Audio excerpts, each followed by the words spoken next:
describe him to me.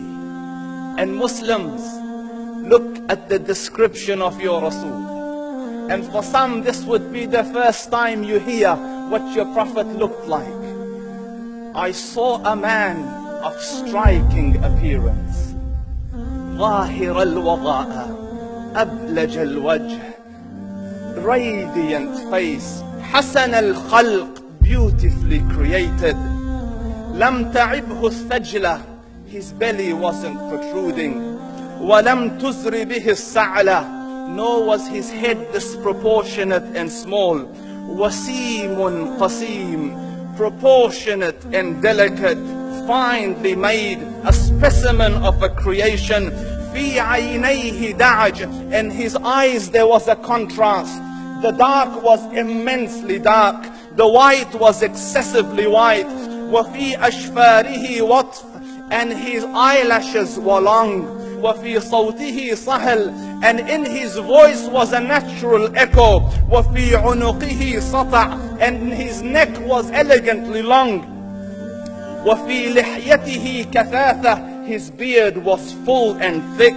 أزج أقرن, his eyebrows were arched, but they were not joined, it was separated.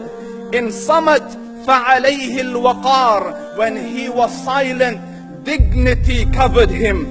وإن تكلم سماه وعلاه البهاء, and when he spoke, it was audible and clear, almost commanding and overtaking.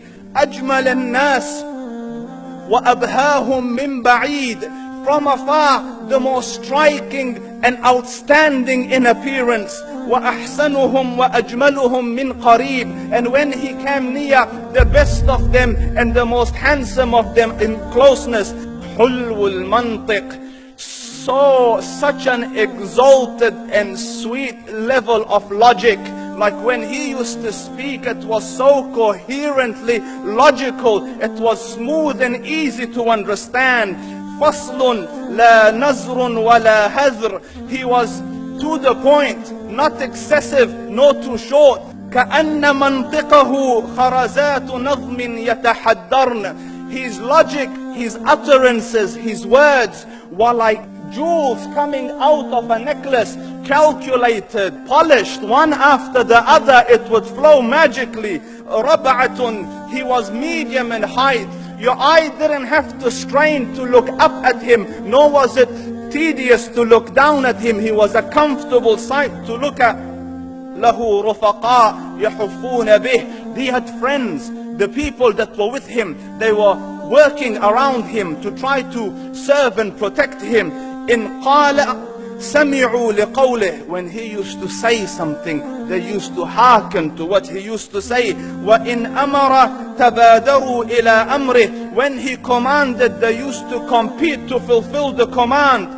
This is Muhammad Rasulullah. This is Muhammad Rasulullah. Anas ibn Malik says, he says, I came out one night, I came out one night, it was the full moon night.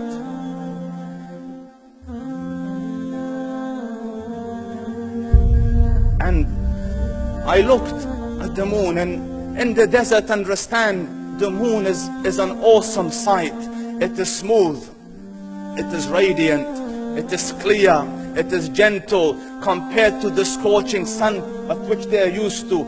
So the moon was the epitome of beauty. So he says, I came out at a full moon night and I looked at the moon and I saw it beautiful, handsome. So I said, let me go see if the moon is more handsome or my Prophet is more handsome. Let me see if that is more beautiful or the Prophet is more beautiful. So I went and I saw him standing afar. So I looked at his face and I looked at the moon, and I looked at his face, and I looked at the moon, and I looked at his face, and I looked at the moon, and he said, Wallahi, he was more handsome than the moon in its entirety. That is just the look of your Rasul. Aisha radiyallahu anha says, I was sewing with the needle, my needle dropped in the dark, I couldn't find it. I said, Ya Rasul, I can't find it. He moved his face close, and I swear, out of the radiance of his face, I found my needle. And the Prophet sallallahu alaihi wasallam was mind-bogglingly handsome. But his handsomeness was covered with waqar and jalal and hayba. The Sahaba say, when we used to sit at his feet, two feelings conflicting would come on the heart. The first one, you wanted to look at him. You wanted to behold the majesty of his face. And when you wanted to look up, shyness used to overtake you, so you used to look down. Amr ibn al-As says, I sat with him many times, but if you ask me to describe his face, I can't describe it. I wouldn't be able to look up to him ijlalan wa ta'zeeman. I couldn't look up at him. And that is why he didn't have the problems that Yusuf alayhi salam had. Because it was difficult to penetrate the awe and the splendor of the Rasul.